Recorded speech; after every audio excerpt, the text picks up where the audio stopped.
Hey guys, so have you ever participated in an RCQ? Put that in the comments below, yes or no. If you're not sure what an RCQ is, we'll talk about here in a second. And welcome to MTG Tuesday's tips and tricks.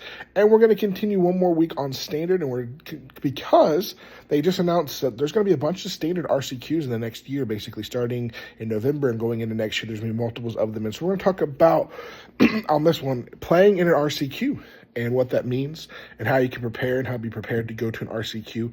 And so what an RCQ is, Regional Championship Qualifier. It qualifies you to go to the next level, to then get to the next level to go to the Pro Tour, basically. I think is how that kind of goes. So you win one, and then if you go to the next one and you win, you get into a certain point, you can get an invite into the Pro Tour kind of competitions and stuff like that happen at all the different like Magicons and different events and stuff like that. So it's a really cool opportunity basically to go from your local game store all the way up to participating in a Pro Tour. And you qualify for the regional conference, the second round, by winning. Sometimes it's top two, depending on how many invites the store gets and how big the event is as well. Sometimes they do top twos. A lot of times you get to win them, but sometimes we'll do top two. If you're this first or second player, you can qualify in.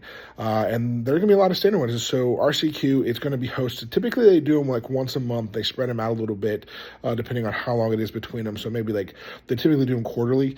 And so for like quarter one, like this quarter, there'll be 1, 2, 3, and they might do every month. They'll do one. Every game store is different though.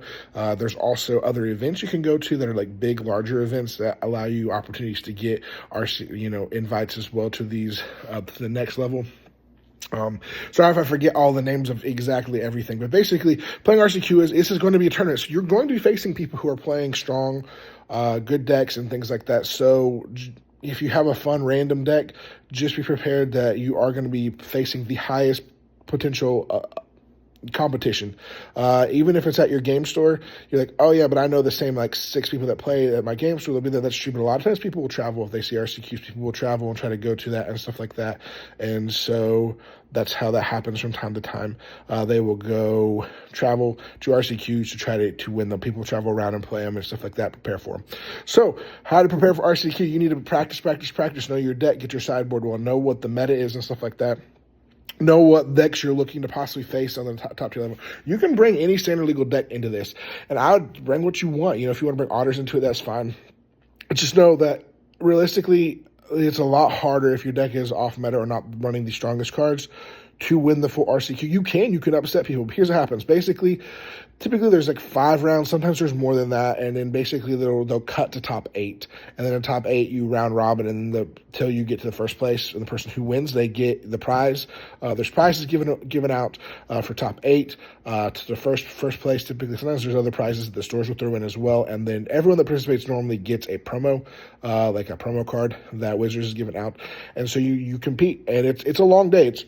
It's not short. It's going to be 4 to 8 hours of your day, depending on how long the matches go. 4 to 6, 4 to 7. If you cut top 8, it could be even longer. And it is exhausting. It does take you, it is a long day. And so be prepared for that. Be prepared with snacks. Be prepared with drinks, things like that. So you're ready to go and ready to keep in the game, because you can't just up and leave if in the middle of a match. I mean, you can. If you don't do well, you can. There's no realistically chance of you winning, then you can drop, which a lot of people do. Typically, if you don't have a chance, but then. It's typically you have to, if there's 5 rounds, you've basically got to win 3, and then you can lose 1 and then draw 1, and you make top 8. Sometimes you have to win 4, depending on how many rounds there are as well. And so there's a lot that goes into, I'm sorry, I'm coughing. But there's a lot that goes into it, but just get your decks ready, be prepared. Start looking at what deck you want to play. The real important part is playing the deck that you're comfortable with, that you know how to play, know how it works, has what you want, has ways to slow down different interactions and stuff. So you want to make sure you know, okay, these people run this kind of interaction or no interaction, or these people, they have artifacts, they have enchantments. I don't have that in my main board, but my sideboard have ways to stop those. You want to be prepared for all kinds of instances, and so it takes a little bit of watching other people playing. You can go online and watch people play best of 3.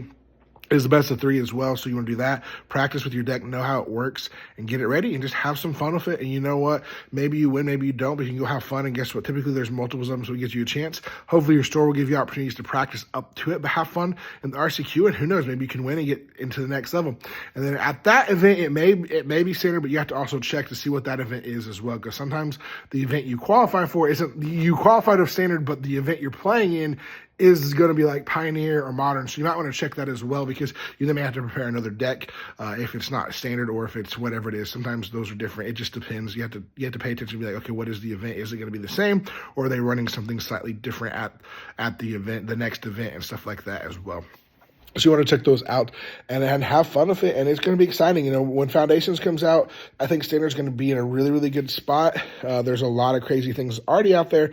There's some really good cards, and I'm hoping they put some really strong cards into Standard that see play in other formats as well, that we can just see a lot of different metas and a lot of different types of decks out there. And that is the cool thing, is there's such a wide variety of decks that can be played right now. The only one that really isn't viable, and I would love to see some more interaction, is Mill. I'd love Mill to see a huge comeback. It's not self-mill, but milling out your opponent. I'd love to see it. There are ways to do it, but it's not as strong as it was in the past. It used to be a top tier meta deck a couple years ago. I'd love to see it maybe bring a comeback. Well, thank you guys so much for being here. Let me know if you're going to compete in your RCQ for Standard or anything, or any other questions you have about Standard or RCQs, put them in the comments below. We'll try to answer them and give you more tips and tricks. And thank you guys so much for being here. And as always, we'll see you next time.